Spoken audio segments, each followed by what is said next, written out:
What are some ways that folks can engage? I think one of the tensions is, and if we have time, I'm going to have one of our staff guys who, one of our pastors who just experienced a very interesting conference and tell his experience that is pretty much the opposite of what you're saying, Jim, which means it's heretical. And so, how do you engage the ancient? And what are you, and also kind of how are you letting the congregation inform some of the liturgy? So that tension between, okay, we've got these ancient creeds, we've got these ancient prayers, but then how does God's people speak into that, and how do you work that together? What are some of the things you do? Oh, I don't know if I have a very good answer for that. I mean, how does that interplay work? I mean, I guess we just try and listen to the critical emails we get every once in a while. You don't get those, do you? You don't get where people don't like sound. That's a good question. I'm not sure we do a very good job. I mean, we could do a better job of listening to that creative interplay. Do you have an answer to that? Well, I think that, what's hard is, like, Jake, where's Jake at? Did you write that confession or not? Yeah, so Jake wrote that confession that we did. So I think that's a real simple way of... Now, is he on the music team? Yeah, he's one of the worship Okay, leaders. so we do that too. I mean, we've got a lot of our guys writing new tunes, new songs, and writing, but not necessarily someone who's not on one of the teaching or the music team doing it. Be interesting to see how we could involve more of our people and even the writing of the confessional prayers. Absolutely. And okay, so I like that. We have live mics up here. I want to remind everybody once again. It's a room full of introverts, I guess. I'm trying to blend these questions together and ask the one, okay, does the move away from low church affect the way you dress as worship leaders? Or the move, that's a good question. Dan Myers, my former worship director, is now working on an MDiv at Covenant, and he's forced against his will to wear a coat and tie when he is in preaching class. And as a Southern California boy, that's hard, right, Dan? No, I mean, see, we're contextualized, so I'm not going to go in and wear my Geneva robe, I don't think. But do you have one? I don't. Okay. I have to borrow them whenever I do weddings.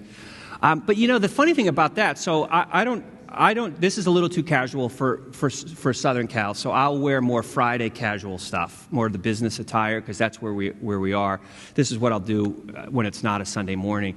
But that's fascinating about it. I've often thought, if you really want to be ancient and you want to even contextualize, I think wearing a robe would be really cool in this day and age. So I'm wondering.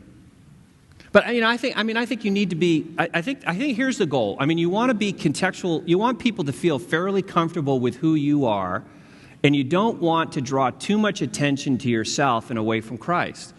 And so, if you're dressing in a way that's keeping the attention more on you, I mean, again, this is a somewhat relative. It's a fine line. But if the attention's all on you because of your hair or your bright clothes, then they're not going to be as focused. I mean, and I think that's the goal, right? I mean, we want Jesus to be the center. And I'll just speak to that, and we'll transition here to lunch. Be who you are when you dress, but also recognize that if you dress like a teenager, you're going to have a hard time with people that have teenagers, maybe. So I would ask. Here's a good idea. Your wife is number one. Ask her, am I dressing like me, or am I trying to dress like somebody, or some of your staff people? Ask the oldest person in your church, is my attire distracting to you? And start working on it. We have I think the whole fashion thing that was not a big deal when I planted. Our church will be 8 years old in September. It's like a huge deal now. Now they've got literally, like, we got a bunch of T-shirts or something, these really crazy graphic, nice shirts with all kinds of crap on the back. The company sent a bunch to Acts 29 to give to all of our planters so that they would wear them. Okay, so that's the kind of stuff that's going on now, right? So you're in a weird world, so I would really... Can I get one of those? Yes, absolutely. That sounds we got cool. one waiting for you. That's so cool. Anyway, there's that.